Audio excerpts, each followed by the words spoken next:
first, Chad Pergram from Capitol Hill, where the action is tonight. All right, Chad, the Majority Leader, Mitch McConnell, took that first step. He went to the floor to move forward this confirmation vote. So what could a timeline look like? Well, the Senate Majority Leader Mitch McConnell initiated a 4-day process. He's repeatedly said he wants to have the confirmation vote this week. So he had to initiate this process tonight before midnight. And what he did, the term of art here on Capitol Hill, is filing cloture. That's an effort to limit debate. So he filed that tonight.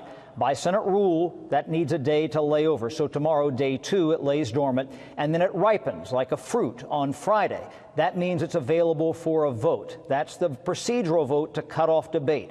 It needs 51 yeas. In the old days, last year, 2017, when they were dealing with Neil Gorsuch for the Supreme Court, Mitch McConnell lowered the bar to end filibusters.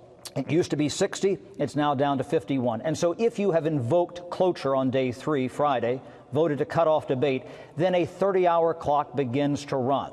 That's all the time that the minority, that opponents of the nomination can consume until it culminates in a confirmation vote, probably on Saturday, 30 hours thereafter. Now, Shannon, the Senate rule says you vote on cloture 1 hour after you come in. So it's possible they could have come in Friday morning at 12:01 and have that procedural vote at 1:01 on Friday morning. Well, you and I may be here doing this if that happens overnight. Okay, so where do we know about where they stand with votes on either side now? Yeah, it's absolutely about the math, the math, the math. You've heard me say that many times before. Look at the trio. Mitch McConnell needs to keep the trio of Jeff Flake, Lisa Murkowski, Susan Collins together. If he keeps them together, he gets to 51. If he loses one of those three, he's right at 50, and Mike Pence, the vice president, would break the tie. Well, what about Democrats? It's generally not thought that any Democrat would vote to confirm Brett Kavanaugh unless Republicans can deliver the goods. In other words, they carry the freight and get them across 51. I talked earlier with Joe Manchin, a Democratic senator from West Virginia. He's in play. Listen to what he had to say about his vote. I'm looking at the gentleman as an adult from 22 to 30, 53, 31 years of professional service. I'm looking at him as a father, as a person in the community, how he interacts with his community. I'm looking at a little bit of everything. I'm trying to put the human side to it. So Joe Manchin is in play. I would also look at Heidi Heitkamp, the Democrat from North Dakota. Those are the two main operatives in the Democrats that might be in play to vote for Brett Kavanaugh, Shannon.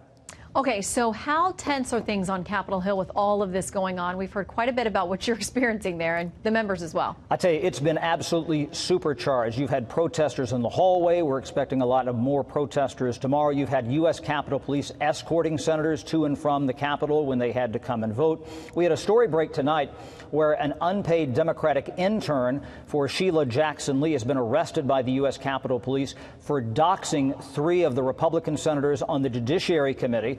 He was caught in a Capitol Hill office last night, and then he was arrested at home by the U.S. Capitol Police today.